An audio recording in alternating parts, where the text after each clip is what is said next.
Assembly జరుగుతుంది. కనీసం ఈసారైనా అటు పాలకపక్షమైనా ప్రతిపక్షమైనా ఆంధ్ర రాష్ట్రానికి జరుగుతున్న అన్యాయం గురించి ఆలోచన చేయాల్సిన అవసరం ఉంది. ప్రతిపక్ష నాయకుడికైతేనేమి పాలకపక్ష ముఖ్యమంత్రి గారి జగనన్న గారికైతేనేమి లేఖలు రాయడం జరిగింది.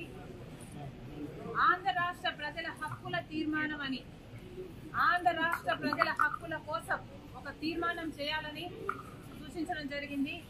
మేము ఎందుకు డిమాండ్ చేశామంటే ప్రత్యేక హోదా ఆంధ్ర రాష్ట్ర ప్రజల హక్కు కాబట్టి, పోలవరం ప్రాజెక్టు ఆంధ్ర రాష్ట్ర ప్రజల హక్కు కాబట్టి, మనకు రాజధాని సాకారం చేసుకోవడము ఆంధ్ర రాష్ట్ర ప్రజల హక్కు కాబట్టి గత 10 ఏళ్లుగా కేంద్ర ప్రభుత్వంలో ఉన్నది బీజేపీ పార్టీ ఒకటే ప్రభుత్వమే ఉంది. అయినా కూడా ఒక్క సంవత్సరం కూడా మన గురించి ఆలోచన చేసింది లేదు.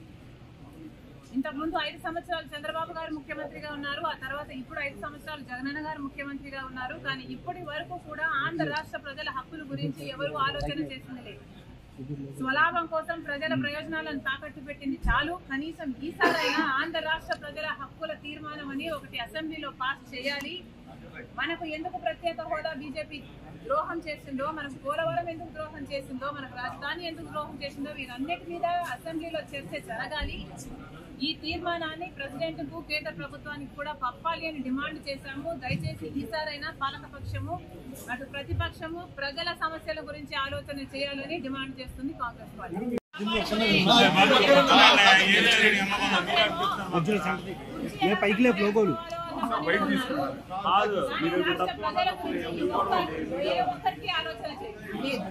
చంద్రబాబు గారికి లేదు, అటు జగన్మోహన్ రెడ్డి గారికి.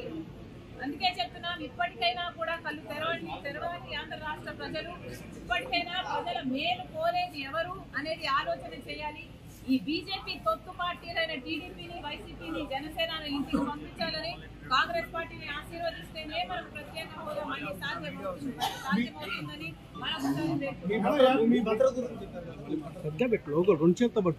నేను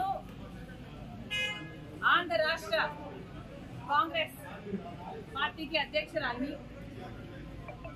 ఈ రాష్ట్రంలో నాకు తిరగాల్సిన అవసరం ఉంటుంది. ఈ రాష్ట్రంలో తిరిగినప్పుడు నాకు భద్రత కల్పించాల్సిన అవసరము ప్రభుత్వానికి ఎంతైనా ఉంది.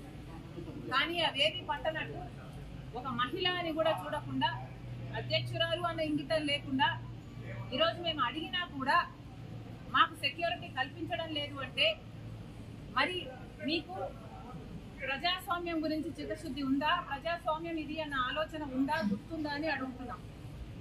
మీకు సెక్యూరిటీ ఉంటే సరిపోతుందా? మీరు పెద్ద పెద్ద కోటలు, పెద్ద పెద్ద గడిలలో కట్టుకొని మీరు బతికితే సరిపోతుందా? మిగతా వాళ్ళకు, ప్రజలకు భరోసా ఇవ్వాల్సిన అవసరం లేదా? ప్రతిపక్షాలకు రక్షణ కల్పించాల్సిన అవసరం లేదా? అంటే ఆ చెడు కోరుకుంటున్నారనే కదా దాని అర్థం. మాకేదైనా ప్రమాదం సంభవించాలని మీరు అనుకుంటున్నారనే కదా అర్థం. ప్రమాదాలు సంభవించడమే కాకుండా ప్రమాదాలు కల్పించే వాళ్ళలో కూడా మీ వాళ్ళు ఉంటారనే కదా మీరు చెప్పదలుచుకున్నది. ఎక్కడ ప్రజాస్వామ్యం?